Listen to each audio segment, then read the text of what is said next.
ఇందిరాగాంధీ మనవడు కాంగ్రెస్ పార్టీ అగ్రనాయకుడు రాహుల్ గాంధీ గారి జన్మదినం సందర్భంగా ఆ యువ నాయకుడి యొక్క స్ఫూర్తితో తాను వారసత్వానికి రాజకీయాలకు పునాదులు వేయకుండా యువతరం రాజకీయాలకు రావాలని చెప్పని మేము యువజన కాంగ్రెస్ ఉన్నప్పటి నుంచి కూడా యువకులు రాజకీయాల్లో రావాలి, ఉత్సాహంగా పనిచేయాలని చెప్పని యువజన కాంగ్రెస్ యొక్క పద్ధతిని కూడా వారసులకి అంకితం చేయకుండా యువకులకు ఓటు సిస్టమ్ ద్వారా యువ నాయకులంతా కలిసి యూత్ కాంగ్రెస్లో మెంబర్షిప్ తీసుకున్న తర్వాత అక్కడ ఉన్నటువంటి వారికి సంబంధించినటువంటి మండల, రాష్ట్ర, దేశ స్థాయి వరకు కూడా నాయకులను స్వతహాగా ఆ యువకులే ఎన్నుకునే విధానాన్ని ఓటు రూపంగా తీసుకొచ్చి కొత్త సిస్టాన్ని ఏర్పాటు చేసి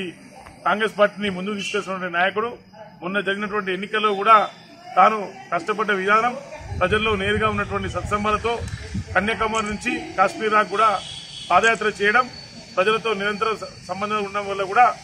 ఇవాళ కాంగ్రెస్ పార్టీ ఒక దేశంలో మళ్లీ మార్క్ రాజకీయాలు తీసుకొచ్చే విధంగా భవిష్యత్తులో కూడా తన మార్కులో అధికారుల దిశగా వచ్చే అవకాశాలు పూర్తి స్థాయిలో కనబడుతున్నాయని చెప్పని ప్రజలందరూ కూడా గమనించడం జరిగింది. ప్రజలందరూ కూడా కాంగ్రెస్ పార్టీ పక్షాన ఉన్నారు. అలాగే రాష్ట్రంలో కూడా ఇవాళ కాంగ్రెస్ పార్టీ అధికారం రావడం రాహుల్ గాంధీ గారి స్ఫూర్తియే. యువతరం ఉన్నటువంటి రేవంత్ రెడ్డి గారు కానీ స్థానికంగా ఉన్నటువంటి యువ నాయకుడు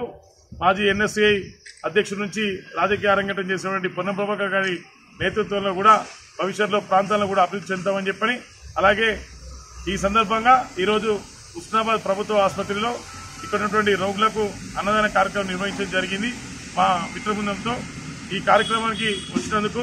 సహకరించినటువంటి అందరికీ కూడా పేరు పేరున ధన్యవాదాలు చెప్పుకుంటూ మరోసారి యువ నాయకుడు రాహుల్ గాంధీ గారు తన త్యాగాలకు ఉన్నటువంటి కుటుంబాన్ని